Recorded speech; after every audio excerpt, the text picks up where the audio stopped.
این هفته خبر تو خبر داره براتون از این دجالچه دروغگو که کل عمرشو تو کار قتل و غارت بوده. حالا ببینید چطوری شست حقوق بشر میگیره. من به احترام شهدای فلسطین و کودک و زن فلسطینی 1 دقیقه سخن نمیگویم و از همه میخواهم به احترام شهدای فلسطینی قرائت فاتحه و دعا رو پیشه کنم. اما از این ژستا که بگذریم میرسیم به حرف اصلی خامنه‌ای و جک و جونوراش که میگن کشت و کشتار تو غزه میارزه و ارزششو داره. این مرحله نو و شکل‌گیری جبهه جدید در درون فلسطین و محور مقاومت دستاورد بزرگی بود که همین الان هم این دستاورد به همه این سختی ها و مشکلات برای ملت فلسطین و امت اسلام میارزد و ارزش دارد. خلاصه این که وارون نمایی های آخوندا دیگه شهره خاص و عام شده. برو دیگه گنده بک یا ابوالفضل. اونوری داره.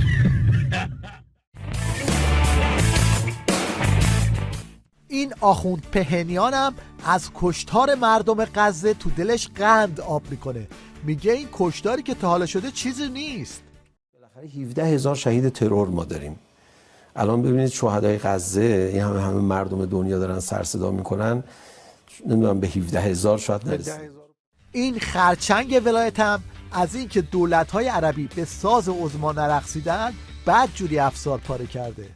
خود بیایید اگر اسلام را لحاظ میکنید اینها مسلمانن، اگر عربیت را لحاظ میکنید اینها عرب هستند، اگر انسانیت را لحاظ میکنید اینها انسانن، چرا خفه خون گرفتید؟ این یکی هم برای روحیه دادن به بسیجیای آشولاش از این قمپوزا در میکنه. افتخار میکنیم که بسیج لندن حضور خودش رو در خیابانها و اعلام انزجار از صهیونیست‌ها اعلام کرد. بسیج پاریس به همین منوال و گفت هنوز اول عشق است. یکی نیست بهش بگه بسیج لندن کجا بود؟ بسیجی های خودتو بچسب که چپ و راست زیرا به نظام میزنن. جمهوری اسلامی تبدیل شده به یک ملاک و معیاری برای آدما. یعنی شما میگه آقا نظر در مورد این لیوان چیه؟ میگه نظر جمهوری اسلامی چیه؟ میگه خوبه. میگه خب نه نظر من بده. میگه بده، میگه نه خوبه. خلاصه این که الان وضعیت نظام ولایت تو شیب سرنگونی یه چیزی توی این مایه هاست.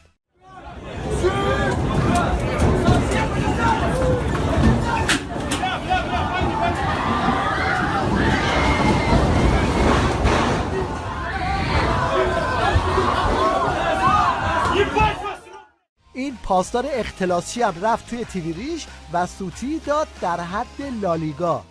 اما تو منطقه ما از قدرت‌هایی که احتمال داره به ما حمله بکنن گروگان‌هایی داریم که ظرف نیم ساعت 1 ساعت ما گروگان‌ها رو بین میبریم. انشاءالله موقعش هم بشه یه وسیله فراهم بشه که این کارو بکنیم. خیلی حرفه. 2 روز بعدم مجبور شد بیاد بگه شکر خوردم و اینطوری قضیه رو ماسمالی کرد.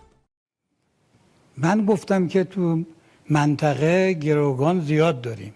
منظور من از گروگان هایی که در منطقه داریم اول خود رژیم صهیونیستیه که اگر واقعا به مملکت ما تعرض بشه او از بین خواهد رفت و بعدم پایگاه های نظامی آمریکا در منطقه است.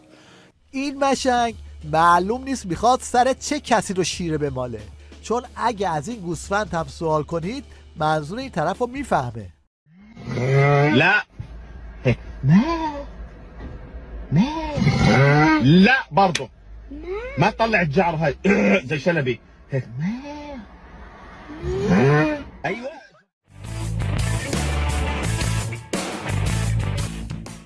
عظما میخواد توی تیویریش برای نمایش انتخاباتش بازارگرمی کنه، اما یه چنین سوتی پارتی را میفته. گفتیم شما هر کاری بکنیم ما همون کارو میکنیم. ما دنبال معتوبی نیستیم، ولی شما هر کاری بکنیم ما همون کار رو میکنیم. نه حرام تولید بمب. نه خیر ما نگفتیم تا تولید بکنیم.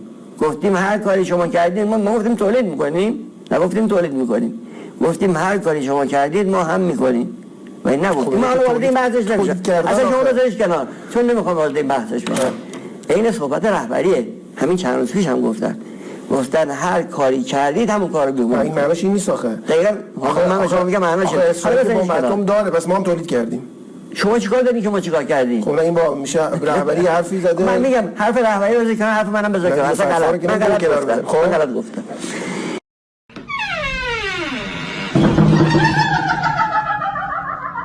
این یکی هم دست دزدای رقیب رو اینطوری رو میکنه. معتقدم نویسندگان برنامه فیلترینگ همانهایی هستند که نویسندگان VPN هم هستند. عجب. یعنی چی؟ خب. یعنی چی؟ یعنی کسی که برنامه فیلترینگ رو می‌نویسه یا خودش مستقیما یا با 2 تا 3 تا واسطه داره VPN هم میفروشه. گردش مالی VPN ها دست کسانی است که فیلتر میکنن. من رفته بودم توی دزد بازار ولایت سگ صاحبشو نمیشناسه. رئیس سازمان امور مالیاتی هم مالیات میده. کارمندی باید مالیات بدین دیگه. سالی چقدر از خودتون مالیات کم میکنن؟ باور میکنی نمیدونم. باور میشه. خودت نمیدونی چقدر از مالیات ازت کم، یعنی خب نمیگیرین فیش حقوقی رو.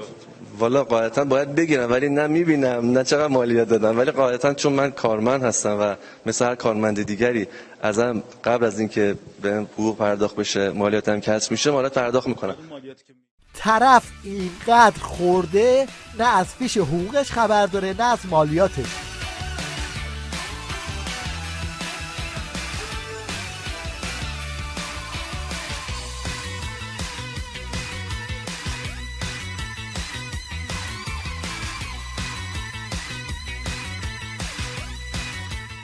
این همیه چشمه از زمینخواری در نظام ولایت.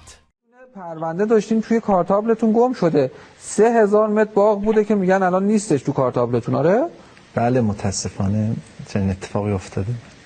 واقعا؟ بله. خب چرا؟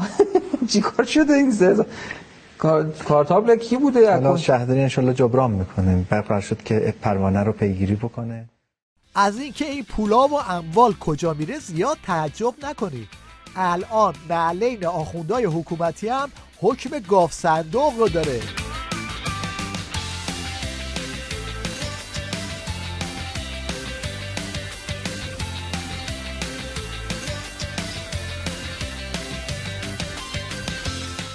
ته خط هم اموال مردم رو خرج مزدورای سرکوبگرشون میکنن. دولت مکلف است زمین، پشتیبانی های لازم و زیرساخت های مورد نیاز جهت احداث 100,000 واحد خانه سازمانی نیروهای فرماندهی انتظامی جمهوری اسلامی ایران فراجا را به صورت رایگان تامین نماید. وزارت راه و شهرسازی مکلف از زمین مورد نیاز برای احداث حداقل 3,000 واحد خانه سازمانی وزارت اطلاعات را تامین نماید. سرعت بخور تو نظام ولایت یه چیزی تو این مایه هاست.